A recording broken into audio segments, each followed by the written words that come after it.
Joan of Arc, the Maid of Orléans Part 1, The Voices in the Fields, 1412 to 1429. Imagine a land swallowed by despair. France, early in the 15th century, was not the proud kingdom of chivalry and grandeur you might picture today. Instead, it was a nation bleeding out, fractured by civil war, humiliated by foreign invaders. The 100 Years' War between France and England, already dragging on for nearly a century, had left fields scorched, towns in ruin, and hope nearly extinguished. The French crown, weak and divided, struggled to defend its own soil. And then, in the midst of this darkness, came a voice. Not the voice of a king or general, but that of a teenage peasant girl who claimed she had been chosen by God himself to save her country. This is where the legend begins. The birth of a nobody, 1412. Joan was born in 1412 in the small village of Domrémy in northeastern France. She was the daughter of Joan of Arc, a farmer, and Isabelle Romet. Their life was modest, built on toil and prayer. Nothing in Joan's early years suggested greatness. She could neither read nor write, and she spent most of her days tending sheep and learning the rhythms of village life. But Domrémy was not isolated from the turmoil of the age. The 100 Years' War cast its shadow even here. Raiders swept through the countryside, villages burned, and whispers of English occupation crept closer. For a child like Joan, war was not a distant rumor. It was part of the air she breathed. The voices begin, 1425. When Joan was around 13, something extraordinary happened. She claimed to hear voices, mysterious, radiant voices accompanied by visions of light. At first, they frightened her, but soon, she came to believe they were saints. Saint Michael the Archangel, Saint Catherine of Alexandria, and Saint Margaret of Antioch.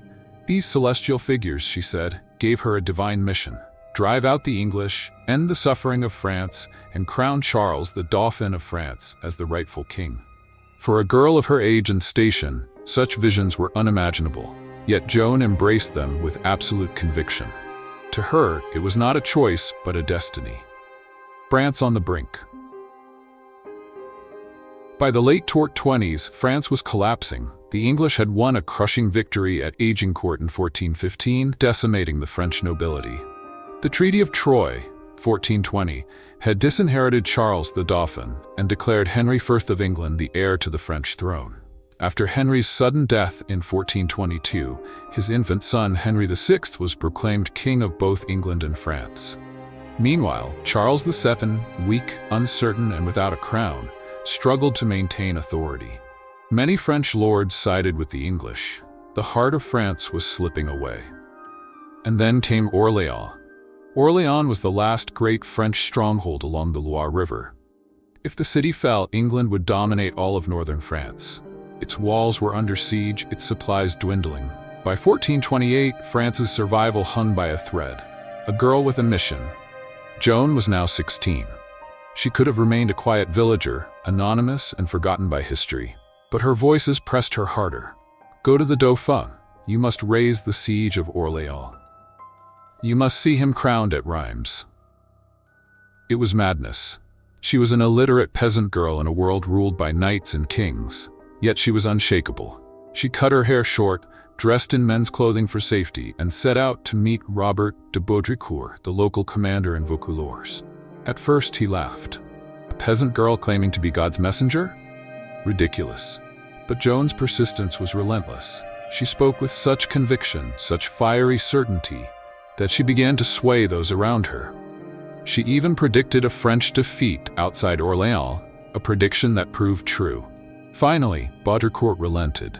He gave Joan an escort to take her to the Dauphin. The journey to Chinon, 1429. In February 1429, Joan rode nearly 300 miles through hostile territory to reach Chinon, where Charles resided. Imagine the sight. A teenage girl on horseback, armored escorts at her side, heading toward the destiny she claimed was written in heaven. When she arrived, Charles tested her. He dressed like a common courtier and hid among his nobles. Yet Joan, without hesitation, picked him out of the crowd. She told him secrets only he could know, and swore that God had chosen him as France's true king. Skepticism turned to intrigue. Could this young woman be the miracle France so desperately needed? The hook of history. It was an age of cynicism, treachery, and despair. Yet here stood a girl barely 17, speaking with the authority of angels, demanding to lead armies into battle. Joan of Arc was not just a soldier, she was a paradox, fragile yet fierce, illiterate yet wise, humble yet unshakably bold. And above all, she was a spark. A spark in a kingdom that was nearly dead. The fire was about to catch. History often waits for kings, generals, or nobles to shape its course, but sometimes it listens to the voice of a single, unlikely soul. Joan of Arc was proof that even in the darkest hour, hope can come from the most unexpected places. Part 2. The Siege of Orléans, 1429. Picture France in 1429. A kingdom gasping for air, a crown without a throne, and a war that had dragged on for nearly a century. Orléans was the key. If it fell, the English would dominate the Loire Valley and carve open the heart of France. The city had been under siege since October 1428. Its people starved, its defenders weakened. For many, it seemed only a matter of time before the city would crumble. Into this crucible rode Joan of Arc. She was just 17, yet her presence was electric. Dressed in white armor, carrying a banner embroidered with the names of Jesus and Mary, she did not look like a knight. She looked like a vision. To her soldiers, she was a living sign that God had not abandoned them. Arrival at Orléans, April 1429. Joan entered Orléans on April 29, 1429. The citizens rejoiced, ringing bells, cheering from the walls, pressing forward just to touch her. They called her La Pucelle, the maid. To the men at arms, she was more than a symbol. She rode among them, urging discipline, demanding they abandon gambling, swearing, and visiting prostitutes. She brought not only a sword but also a code. Yet her true weapon was belief. For years, the French had fought with resignation. Now they fought with fire. The counterattack. In early May, Joan pushed for action. Many commanders hesitated. She was still a peasant girl, inexperienced in war. But her insistence was unyielding. She claimed her voices had promised victory. On May 4th, French forces launched their first assault, capturing the English bastion of Saint-Lô. 2 days later, they stormed the fortress of Saint-Jean-le-Blanc. Joan, wounded by an arrow in the shoulder, returned to the fight undeterred. On May 7th, they attacked the Tourelles, the strongest English stronghold on the south bank of the Loire. Joan was struck again, this time by a crossbow bolt, but she pulled it out and charged back into battle. Inspired, the French soldiers surged forward. By nightfall, the Tourelles had fallen. The English retreat was chaos, a miracle for France. On May 8, 1429, the Siege of Orléans was lifted. For the first time in decades, France had won not by luck or attrition, but decisively. The English, who had once seemed invincible, had been driven back. The people hailed Joan not merely as a heroine, but as God's chosen. Songs spread, stories grew. She had become the living embodiment of France's will to survive. The turning point. The victory at Orléans was more than tactical, it was psychological. It shattered the myth of English invincibility and restored faith in Charles's cause. From this point forward, Joan was not just a symbol, she was a commander, a rallying point, a prophet in armor. And she would not stop at Orléans. Sometimes, victory is not measured by the land you seize, but by the spirit you awaken. Joan of Arc lit a fire that could not be extinguished, and with Orléans free, her eyes turned to a greater goal, the crown of France. Part 3. The Road to Reims, 1429. With Orléans liberated, Joan pressed for the unthinkable, the coronation of Charles at Reims. Why Reims? Because for centuries, French kings had been anointed there. Without that sacred ceremony, Charles was not truly king in the eyes of his people. But the road was perilous. Reims lay deep in enemy-held territory. Every mile was a risk, every step a challenge. Yet Joan was insistent. Take me to Reims, and Charles will be crowned. The Loire Campaign. In June 1429, Joan led the French in a whirlwind offensive along the Loire River. At Jargeau, Monts-sur-Loire, and Beaugency, her presence drove the army to victory after victory.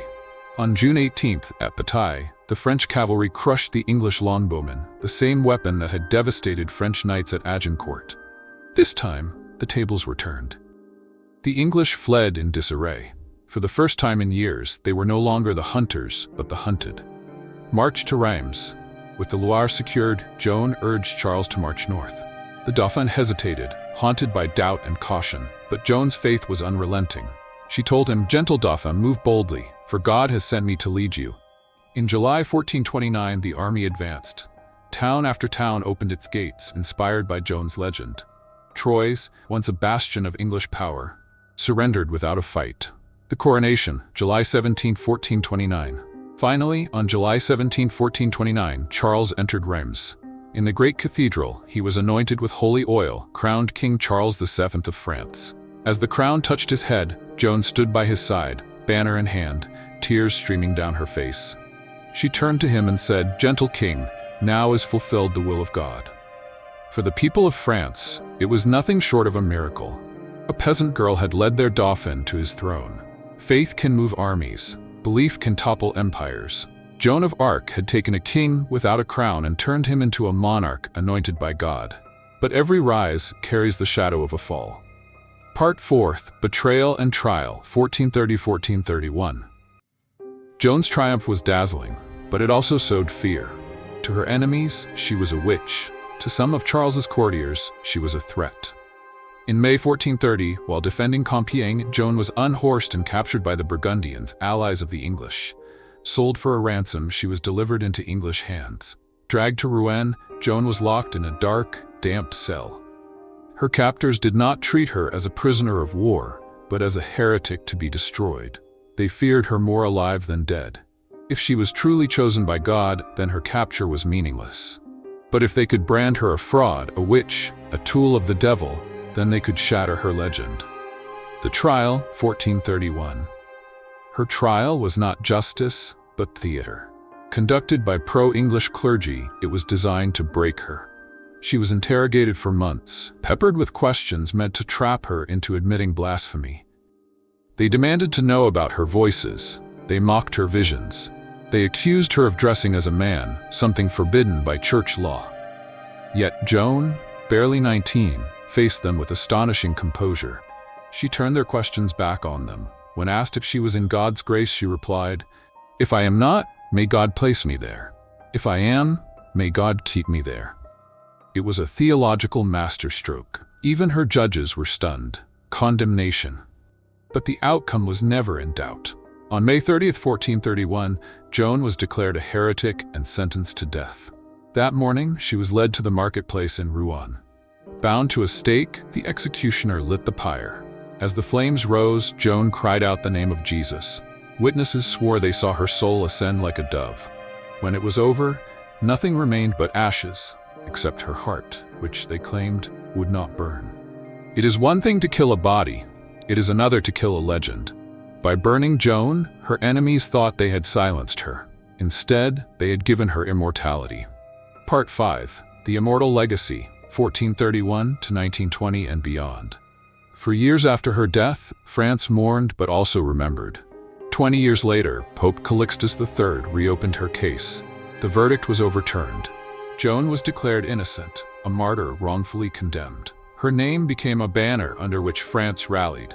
She was invoked in times of war, celebrated in times of peace, remembered in art, literature, and song. A saint for the ages. Nearly 5 centuries later, in 1920, the Catholic Church canonized her as Saint Joan of Arc. A farm girl turned warrior, a teenager turned martyr, a heretic turned saint. She stands today not only as a symbol of France, but as a universal emblem of courage, faith, and conviction. The enduring mystery: who was Joan of Arc, truly? Was she a prophet chosen by God, or a brilliant visionary who believed so deeply that she reshaped history? Was she a victim of politics, or a saint in armor? The answer may lie somewhere between history and faith. Every age needs its symbols. For a broken France, it was a teenage girl who believed in voices from heaven. For us today, Joan of Arc remains a reminder that even the humblest among us can carry a nation, and that conviction, unyielding, fearless, and pure, can burn brighter than any flame.